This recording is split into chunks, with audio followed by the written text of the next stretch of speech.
Today we're going to talk about skin and body membranes.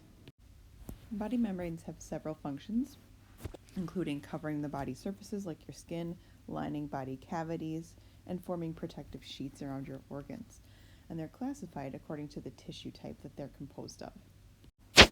So epithelial membranes, made up of epithelial tissue, include the cutaneous membranes, mucous membranes, and serous membranes.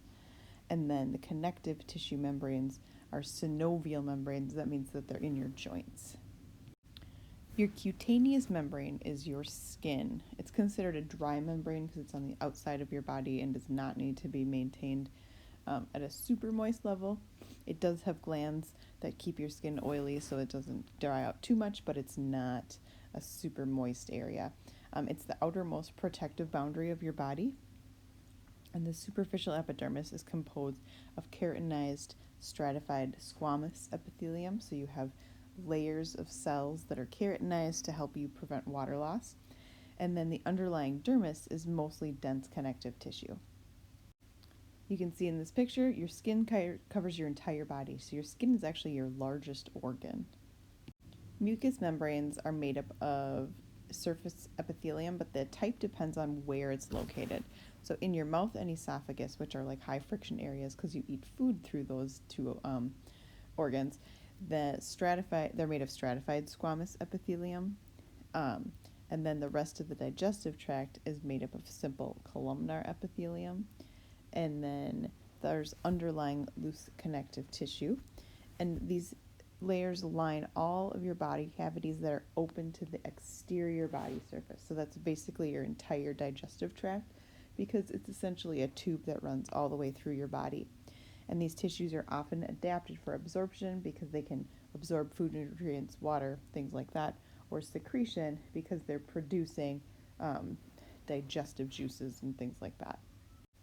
So things that are open to the exterior of your body include your digestive tract that goes all the way through your body, and then also your respiratory system because that's open to the outside air.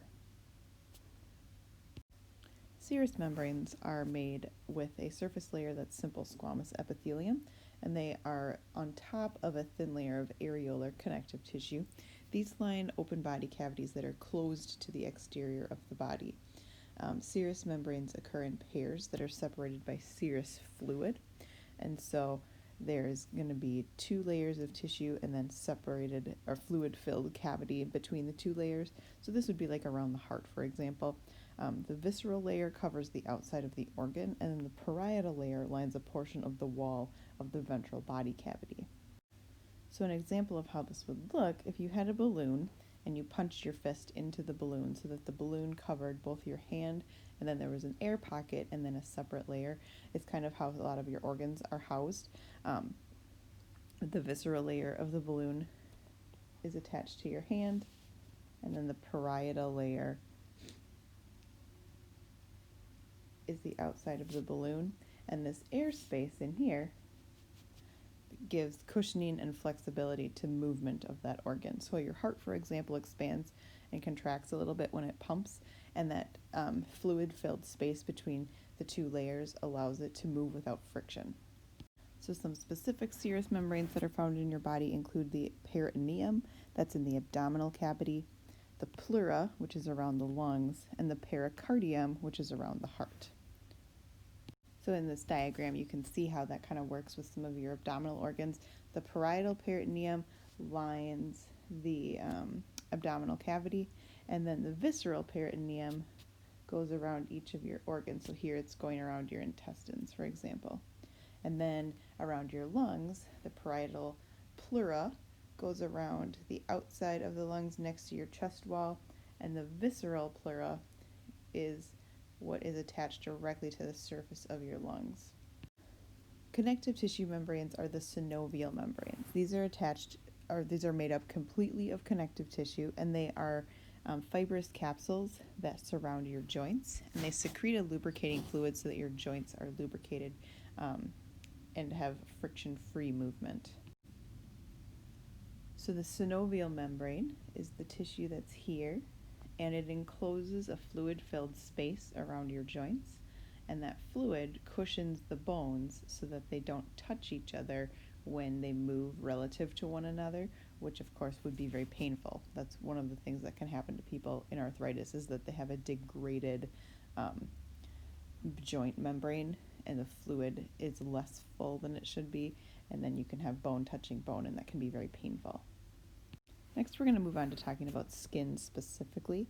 So skin is the cutaneous membrane, and it has things called derivatives, things that are attached to skin. So it includes things like sweat glands to help your body stay cool, oil glands to help condition your skin, hair that grows out of your skin, and nails that you find on your fingers and toes. As far as skin functions go, one of its major jobs is to protect deeper tissue from a bunch of different things. So mechanical damage, which would be like bumps and things like that, like physical trauma. It can protect your deeper tissue from chemical damage. So that's if you were to get something on your skin, like a strong acid or a strong base, that can burn it. It protects organs that are deeper than your skin. It protects your body from bacterial damage because it prevents it from getting inside of your body. It protects some of your tissues from ultraviolet radiation. Remember, that sunlight that can cause things like cancer. And it protects your body from thermal damage, so it's the frontline defense from burns or frostbite. And then desiccation is drying out, so your skin helps prevent your body from losing too much water. Skin also helps your body as far as like heat loss and heat retention goes, because you can sweat to get rid of heat, and your body can also close like the blood vessels in the surface of your skin to retain heat. It also aids in the excretion of urea and uric acid, because those are included in sweat, and your skin can help to synthesize vitamin D, which is important for your immune system and your bones. Next, we'll talk about the structure of skin. So the epidermis is the outermost layer. It's made of stratified squamous epithelium. It is cornified or keratinized, which means that it contains the protein keratin to prevent water loss. It's avascular, meaning that it has no blood supply. Since it's avascular, it means that nutrients have to diffuse to the epidermis from deeper layers that do have blood vessels incorporated. And then most of the cells are keratinocytes, and so they contain keratin again. And then the dermis, which is beneath the epidermis, is dense connective tissue.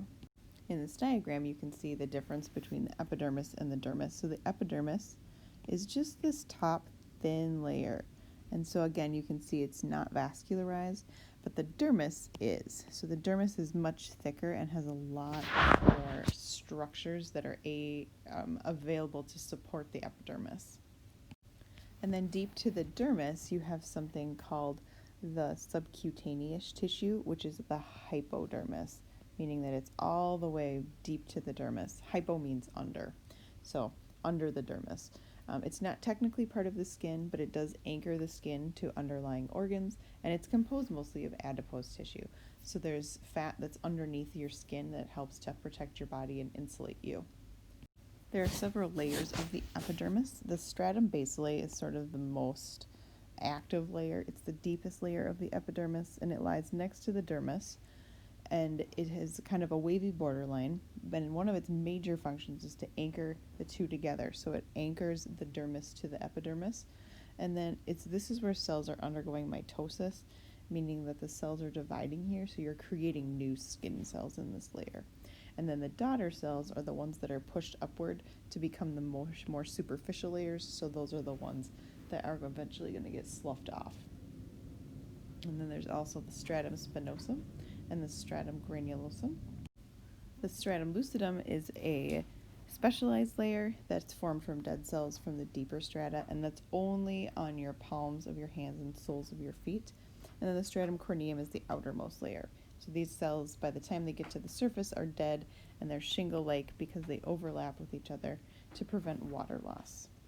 So from deepest to most superficial, your epidermis is made up of the stratum basale, the stratum spinosum, the stratum granulosum, the stratum lucidum, and the stratum corneum.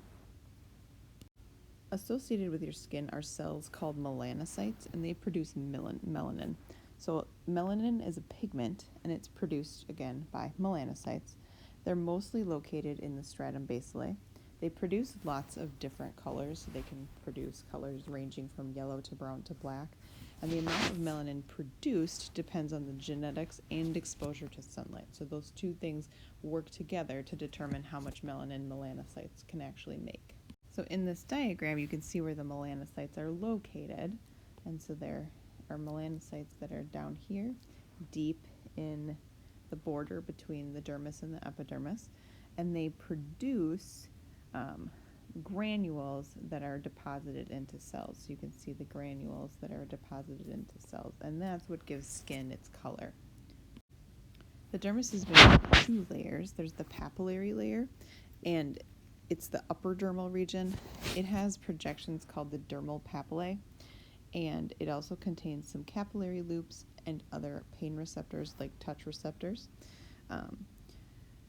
The reticular layer is the deepest skin layer. This is the part that's vascularized, so it has blood vessels. It also contains sweat and oil glands and deep pressure receptors. As far as overall structure of the dermis goes, it contains both collagen and elastic fibers throughout the dermis, so those are there to help give skin toughness and elasticity. Toughness comes from the collagen, elasticity, no surprise, comes from elastic fibers. And then there's also blood vessels that are embedded in the dermis, and they play a role in your temperature regulation. So blood vessels that are near your skin can expand if you're trying to get rid of heat, and then they can also close down if you're trying to conserve heat. In this picture, you can see this is a histology slide of the different layers of the skin. So the epidermis is at the very top, and then you can see the papillary layer of the dermis and the reticular layer of the dermis, which is the deepest of the three layers. Skin color is a combination of more than just melanin. So melanin is the yellow, black, or brown pigments that are produced specifically by the melanocytes. And then your skin also contains keratin, which are the orange-yellowish pigments that are often found in vegetables. So if you've eaten a lot of carrots, peaches, etc., that can actually turn your skin orange. It turned my brother orange when he was little, and it was hilarious to me. And then hemoglobin is the red coloring from your blood cells. That's found in the dermal capillaries. That can also impact skin color. It's why sometimes your face gets a little bit more red when you're working out, or if you blush, it can look kind of flushed and pink. The oxygen content determines the extent of the redness because your blood becomes more red, brighter red, when it's oxygenated. Skin color can change because of a few things. So if your skin turns red, it's also called erythema, and it's due to embarrassment, inflammation, hypertension, fever, allergies, anything that causes capillaries and blood vessels to open and allow more blood to the surface of the skin. Pallor or blanching is when your skin kind of loses color. It can be due to emotional stress, fear, anemia, low blood pressure, impaired blood flow to an area, etc. Jaundice is when your skin turns yellow, and that's usually due to a liver disorder. And bruises are hematomas underneath the skin, so those are broken blood vessels that have caused subcutaneous bleeding, and the various stages of healing go through a variety of colors.